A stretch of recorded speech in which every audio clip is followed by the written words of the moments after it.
Oh shit! Breaking things here. I just pulled that out of my thumb. Good day everybody, welcome to another episode of Money Talk with Hermie, where I break down the mumbo jumbo of finance so we make it easier for you to understand. Today's topic is all about credit. We use it all the time on a day-to-day basis, but do you really know what credit is when you use it? Some of the most common forms of credit we use are credit cards, personal line of credits, home equity line of credits, and what about store credit? Is that quite the same thing? If I go to a store and I purchase something and subsequently later returned it and they offered me store credit, how's that similar or the same as credit card, for instance?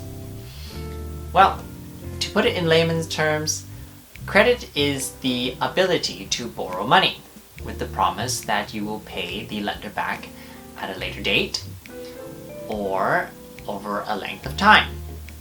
If you decide to go to the latter route, you may have to pay interest on that. Credit can also be defined as the relationship between the lender and the borrower. For instance, if I just pulled that out of my thumb. If you use this credit card and you swipe it at a store, you don't pay the bill for that right away, do you? You pay the vendor at the time the money on your credit card, but you don't pay the credit card company right away. That's because you borrowed the money to pay at a later date. You might be wondering, why aren't more people taking advantage of the fact that you don't have to pay it off right away? Well, like most things in life, nothing is free. Every time you use credit, that is something that is recorded and you have to pay it back. So let's just use our prior example of the store credit. So you go to the store and you purchased a book. Now you don't want this book, but you've paid cash with it. You take it back and the store says, sorry, we don't offer you cash refunds, but we do offer you store credit. So now what that means is the bookstore owes you money. Now next time you go into the bookstore, you don't have to pay with cash to purchase something else because you have a store credit. You might be wondering, how's that any different than a credit card? Well, similar concept. Every time you use your credit card, you are essentially borrowing money from the lender.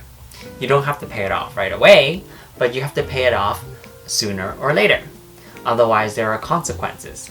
If you don't pay off your credit, that becomes debt. We'll save that topic for another day. But what about debit? I also thought that. Seems like I keep a lot of things there. So debit is essentially the opposite of credit.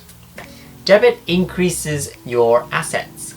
So for instance, if you take your paycheck and you went to the bank and you deposited that amount of money into your checking account or savings account, that is a debit transaction.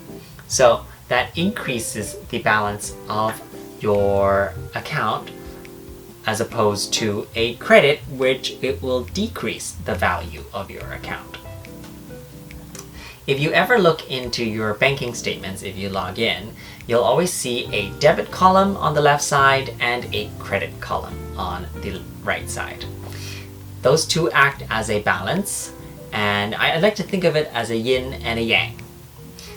At the end of the day, it must balance out. If one side doesn't balance more than the other, then there is an offset. So for instance, if your debit account has more debits, it means you've got more assets, more cash. But for instance, if your account has more credits, it means money is going out. You are technically losing assets. So that was my high-level overview on what credit is. I hope I was able to clarify some things for the most of you. If you have any questions, or likewise, if you've enjoyed this video, please let me know in the comments below and give me a thumbs up. If these money talks bring value to your life, I would really appreciate it if you subscribe to my channel so you can see more content like this. See you guys next time on Money Talk with Hermie. Bye bye! Oh my god.